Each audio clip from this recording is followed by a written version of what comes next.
नमस्कार, आदाब। मैं हूं वकार अहमद और आप देख रहे हैं इंडिया फर्स्ट रिपोर्ट्स। आज भारत एक ऐसे दौर से गुजर रहा है जहां पर सवाल बहुत हैं और सवालों के जवाब ढूंढना बहुत मुश्किल है। हिंदू मुस्लिम की जो बीच में खाई है, जो बढ़ती जा रही है, इस पर एक नज़र। और जो नफरत हमारे देश में फैल रही है, भाषा जो इस्तेमाल हो रही है, जगह जगह मॉब लिंचिंग और तरह तरह के गौ रक्षा के नाम पर कुछ ऐसा हो जाना जो जो अमानवीय है। और दीपक कुमार का एक इस तरह से उभरना जैसे कि लाखों करोड़ों लोगों में एक जिसने कहा कि मेरा नाम मोहम्मद दीपक है। आज बहुत अहम हस्ती से मैं आपकी मुलाकात करा रहा हूँ जो हिंदू मुस्लिम एकता के ऊपर बहुत ज़्यादा मुखर होकर इस वक्त इंडिया में अपनी बात कह रहे हैं, बात रख रहे हैं।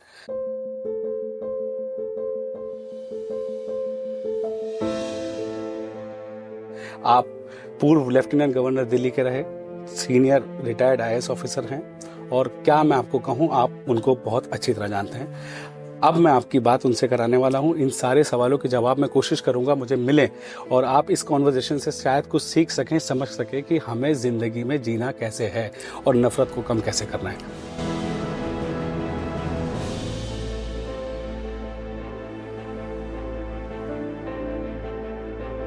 सर, मैं आपका बहुत शुक्रगुजार हूँ, आपने मुझे टाइम दिया। Thank you so much. और मेरा आपसे सवाल है सर, हिंदू मुस्लिम कॉन्फ्लिक्ट जो इंडिया में चल रहा है उसको आप किस नज़र से देख रहे हैं और इसको कैसे ठंडा किया जा सकता है सर? देखिए, जो हालात अभी बने हैं उनसे हम लोग बहुत सख्त एक तरह से परेशान हैं जी। पिछले 10 साल में हालात और ख़राब हुए हैं।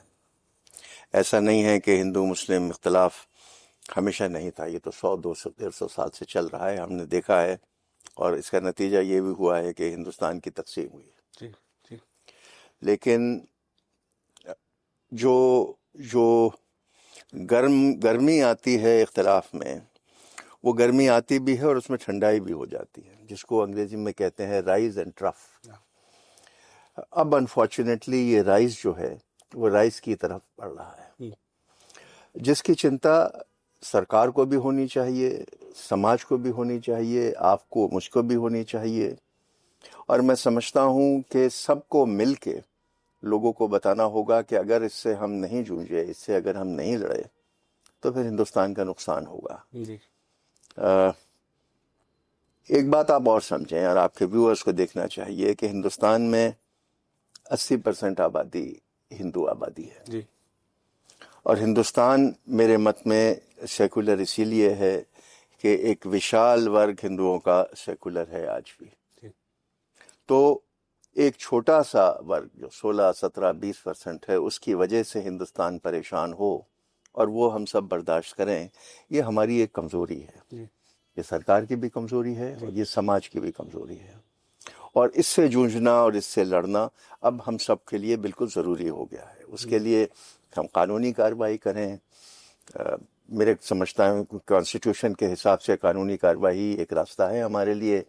और समाज में एकता लाने के लिए लोगों को जागरूक करें कि ये कितना ख़राब है। सेमिनार्स हो, बातचीत हो और अक़लियतों को, माइनॉरिटीज़ को ये समझाया जाए कि हिंदुस्तान में जो उनका अधिकार है वो कोई छीन नहीं सकता। वो यहाँ के बाशिंदे हैं, वो रहे हैं। जब हिंदुस्तान की तकसीम हुई थी, जो लोग यहाँ रह गए, चाहे वो क्रिश्चियन हो, चाहे वो सिख हो, चाहे मुसलमान हो, उन्होंने जिना की तरफ नहीं देखा था। Right sir. उन्होंने हमारे कॉन्स्टिट्यूशन की तरफ देखा था। तो जो रहे हैं यहाँ पर वो अपनी विलिंगनेस से रहे हैं।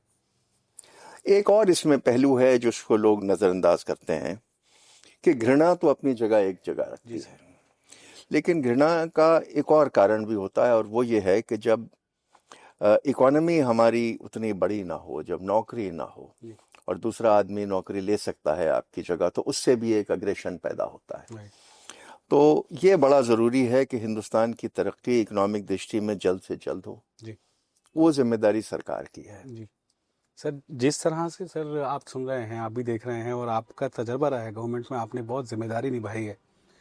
हेमंत बिस्वा शर्मा कहते हैं कि 5 रुपए की जगह 4 रुपए दो और मुसलमान इस तरह से पीछे हो जाएंगे। इस तरह के बयान जब हुक्मरानों से ही आएंगे सर, तो मुसलमान तो इनसिक्योर होगा। और देश का मुसलमान इतना इनसिक्योर इस वक्त अपने आप को फील कर रहा है कि अगर उसको सही बात भी कहनी है तो वो डरता है, कह नहीं पा रहा। और उसके बाद ये गौ रक्षा दल और ये दल, सर गवर्नमेंट इनके ऊपर बैन क्यों नहीं करती है? इनको क्यों देखो, नकेल नहीं कसी जाती सर? देखो, जो चीफ मिनिस्टर आसाम ने कहा है वो तो किसी चीफ मिनिस्टर को कहना नहीं चाहिए, वो अनकॉन्स्टिट्यूशनल है। आपने देखा है कि हमारे दोस्त हर्षमंदर साहब ने तो एफआईआर कर दी है, महमूद मदनी साहब तो सुप्रीम कोर्ट गए हैं, और कुछ लोग और भी हैं, उसमें मैं भी हूँ, जो हम लोग भी सुप्रीम कोर्ट जा रहे हैं कि ये जो हरकतें हैं ये घटिया हैं। हमें अपेक्षा नहीं है कि किसी स्टेट का मुख्यमंत्री ऐसी बात करे, और उनकी जो भी मजबूरी है, क्योंकि वो तो अपने सामने इलेक्शन देख रहा है, इलेक्शन दिख रहा है, लेकिन उनकी जो भी मजबूरी हो, वो अपनी स्टेट की कॉस्ट पे और हिंदुस्तान की कॉस्ट पे इस चीज को नहीं दे सकते। क्योंकि देखिए, दूरदृष्टि से आपको इस्तेमाल करना पड़ेगा। राइट। आसाम में भी तो इन्वेस्टमेंट जाएगा। जब ये हालात पैदा होंगे तो आसाम में कौन इन्वेस्ट करेगा, आसाम कौन जाएगा? जब एक स्टेट ही एक उबाल पे है तो वहां आसाम के नुकसान होगा और हिंदुस्तान का नुकसान होगा। अब दूसरे आपने सवाल किया कि मुसलमानों को खौफ, मेरा ये कहना है कि इसमें खौफ अपने जहन से निकालना पड़ेगा। आपको ये देखना पड़ेगा कि जहां आपसे ज्यादती हो रही है तो उसके बारे में आप एक्शन लें। एक्शन क्या लेंगे? आप एफआईआर कर सकते हैं, आप कोर्ट जा सकते हैं, आप प्रशासन को जागरूक कर सकते हैं, आपको अपने जो समाज के लीडर्स हैं उनको पकड़ना पड़ेगा। हिंदुस्तान में एक बड़ी ट्रेजेडी ये हुई है मुसलमानों के साथ और क्रिश्चियंस के साथ भी, कि अपनी लीडरशिप उभर के नहीं आ रही, और जो सो कॉल्ड सेकुलर पार्टीज हैं ये कुछ गुमसुम हैं। ये भी बोलने से डरती हैं कि अगर हमने मुसलमानों का, ये क्रिश्चियंस का मसला पब्लिक में उठाया तो हमारा हिंदू वोट हमें नहीं मिलेगा। सर डिलेमा में है पार्टीज भी कि कहीं हिंदू की तरफ रहें या मुसलमान की तरफ है, लेकिन हो तो नुकसान हिंदुस्तान का नहीं, डायलेमा इनको नहीं है। इनको डायलेमा सिर्फ वोट खोने का है। ये मेरे को शक नहीं है, मुझे कोई शक नहीं है कि इनमें बहुत सेकुलर लोग हैं, लेकिन अपना सेकुलरिज्म जाहिर करने के लिए ये खौफजदा है। तो मुसलमान को अपने पैर पे खड़ा होना पड़ेगा, क्रिश्चियंस को अपने पैर पे खड़ा होना पड़ेगा। हमें सिखों से एक सबक लेना पड़ेगा कि 1984 के बाद वो कैसे अपने पैर पे खड़े हुए। Right sir. मुसलमानों को देखिए, एक फियर भी है मुसलमानों का हिंदू माइंड में कि ये अजीब गरीब मुअम्मा है जी। मेरा ये कहना है, अब रमजान आ रहा है जी। कि मुसलमानों को अपनी मस्जिदों के दरवाजे खोल देने चाहिए। जी। आइए और देखिए कि मस्जिद में कोई खौफनाक, कोई टेररिज्म की बात नहीं है। यहाँ नमाज पढ़ी जाती है, यहाँ अच्छी बातें होती हैं, या कुरान पढ़ा जाता है। और आप आइए, हमारे साथ रोज़ा खोलिए, हमारे साथ चाय पीजिए और गपशप कीजिए। क्रिश्चियंस करते हैं, गुरुद्वारों में होता है कि लोग जाते हैं, मत्था टेकते हैं, बैठते हैं। हर धर्म का आदमी जाता है जी। अगर आप अमृतसर जाएंगे तो वहां देखेंगे कि हर धर्म का आदमी जाता है। बिल्कुल। और आपने ये अजमेर शरीफ में साबित कर दिया है जी। कि हर धर्म का आदमी जाता है। निजामुद्दीन औलिया हर धर्म का आदमी जाता है। तो आपके मस्जिद में जाने से क्यों खौफ है? अपने मस्जिद को बिल्कुल खोल दीजिए कि आइए हमारे साथ बैठिए, हमसे बात करिए। नंबर 1।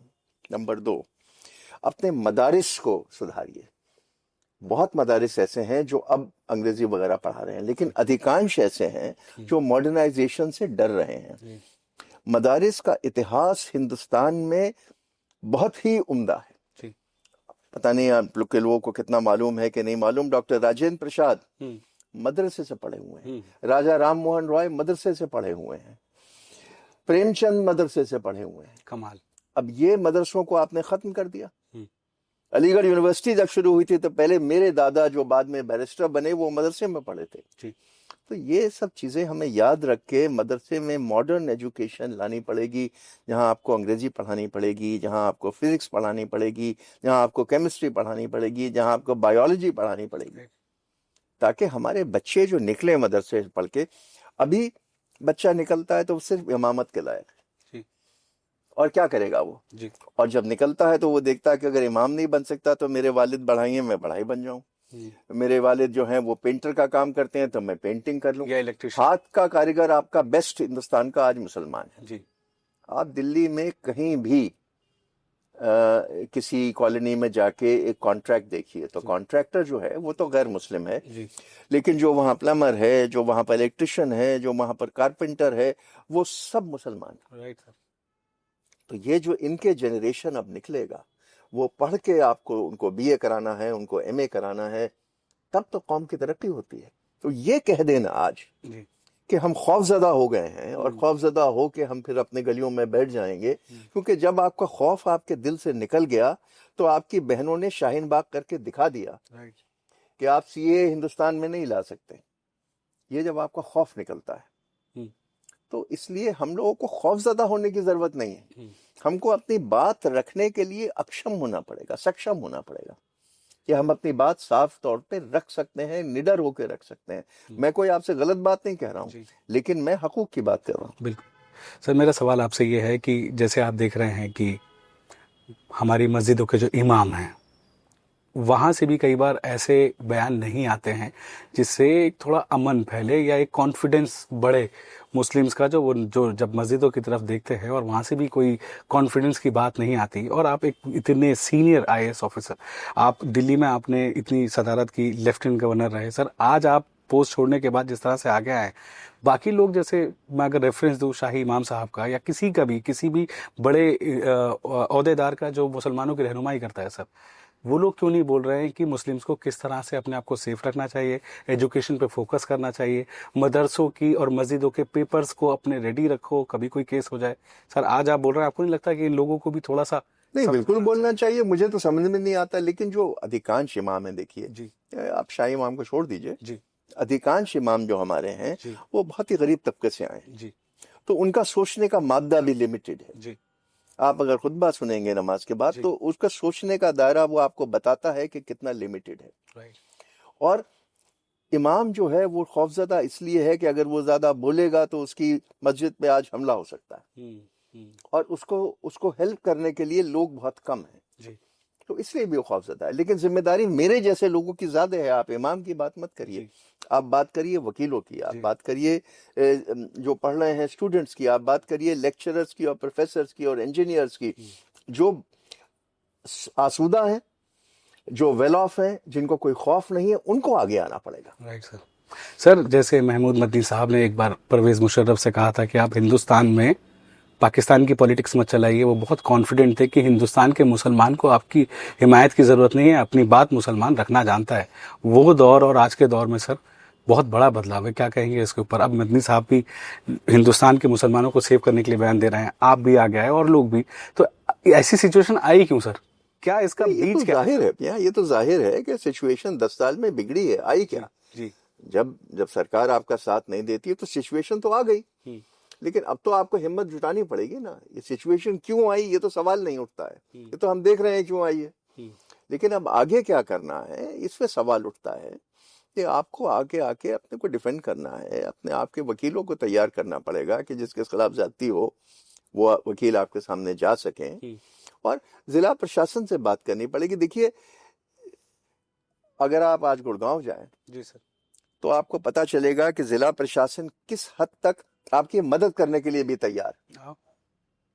तो हमको उनसे भी बात करनी होगी। आप नेता को छोड़ दीजिए, नेता बिगड़ गया, लेकिन एडमिनिस्ट्रेशन में अब भी इतने लोग बचे हुए हैं। आज भी आपने दीपक की बात की, कल दीपक का एक बयान आया, शायद आप ही के पास साथ के उसमें आया है कि पुलिस आई और मेरी मदद की, और पुलिस ने ये अश्योर किया कि अब आपके साथ कुछ नहीं होगा। कल गुड़गांव में भी ऐसी हादसा हुआ है। तो इसलिए बार बार ये होता है कि प्रशासन का प्रमाण हमें मिलता है कि चीजें इतनी बुरी नहीं है जितनी आप समझ रहे हैं।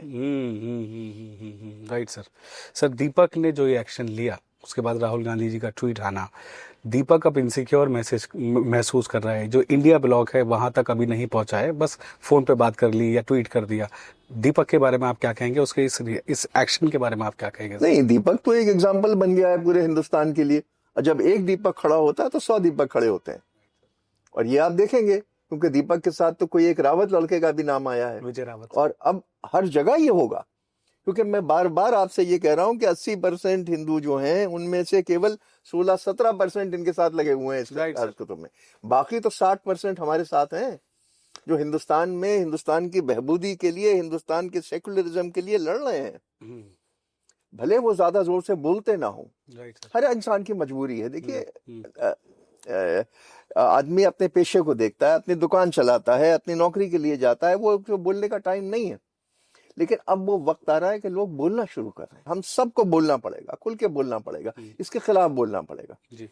लेकिन रोजाना अपने दिल में इसको घोल लेना और इससे खौफजदा हो जाना, ये तो मुसलमानों के भी हित में नहीं है, क्रिश्चियंस के भी हित में नहीं है। आप बोलिए, आप एक्शन लीजिए, आप बहादुरी लीजिए, लेकिन डरिए मत और अपनी जिंदगी सिर्फ इसके इर्द गिर्द मत घुमाइए। जिंदगी बहुत बड़ी है और ये दौर होते हैं, जैसे मैंने आपको कहा कि ये राइज है, आज है, इसके जवाल भी होगा, ये कोई गारंटी नहीं है। जो लोग के 300 वोट थे वो 241 पे भी आ गए, राइट सर, और जिनके 410 थे वो 100 पे भी आ गए हैं, ये मत, और जिनके 2 थे वो 200 पे भी पहुंच गए हैं। तो ये मत भूलिए कि जनता जो है वो सब देख रही है। जनता को रोजी रोटी चाहिए, जनता को अमन चाहिए। अगर आज दरियागंज में कोई झगड़ा होगा तो हिंदू दुकानें भी बंद होंगी, मुसलमान दुकानें भी बंद होंगी, ये कोई नहीं चाहता। Right sir. तो हमारी बहबूदी तो इसी में है। और फिर हिंदुस्तान के लिए इस सरकार को समझना होगा कि हमारी नेबरहुड बहुत डिस्टर्ब्ड है। हमारे सर में पाकिस्तान बैठा हुआ है, हमारे सर पे चीन बैठा हुआ है, इधर अब तो बांग्लादेश पैदा हो गया है। तो हम अपने पेट में क्यों एक प्रॉब्लम पालेंगे। Right sir, thank you so much sir, आपने मुझे वक्त दिया, उसके लिए मैं आपका बहुत शुक्रगुजार हूँ। और आपने रहनुमाई की और काफ़ी चीज़ों पे क्लैरिटी से बात की। आई थिंक ये मैसेज बहुत क्लियर जाने वाला है कि हमें आगे करना क्या है। हमारी एजुकेशन पे फोकस करना चाहिए, हमें लीगल एड लेनी चाहिए और चीज़ों को कंट्रोल रखना चाहिए। तो नजीब साहब से बात की, thank you so much. Najeeb साहब ने मुझे वक्त दिया और मैं कोशिश करूंगा कि नजीब साहब से वक्तन फर्दर में बात कर सकूं और आपको एक नया पर्सपेक्टिव मिले, नई ज़िंदगी। जिस तरह से यहाँ सिनेरियो बना हुआ है हिंदुस्तान में, आपको कैसे सेफ रहना है, आप एजुकेशन बढ़ाइए, अपनी लीगल एड लीजिए। ऐसा नहीं है कि पूरा सिस्टम खराब है, पॉलिटिक्स खराब हो सकती है, क्योंकि जब चुनाव आते हैं तो फिर राजनीति है जो भाई को भाई से जुदा करती है, लेकिन सिस्टम आज भी आपके साथ स्ट्रांगली खड़ा है। नजीब साहब अपनी तरफ से बहुत कोशिश कर रहे हैं, पूरा देश घूमने का प्लान है। मुझे लगता है कि ये मैसेज जब लोगों तक जाएगा तो क्लैरिटी और होगी। कैमरामैन मोहम्मद इकबाल के साथ मैं Waqar Ahmed, India first reports, Delhi. Studio वाले डिबेट करते हैं, हम ग्राउंड पे सच ढूंढते हैं। This is India first reports.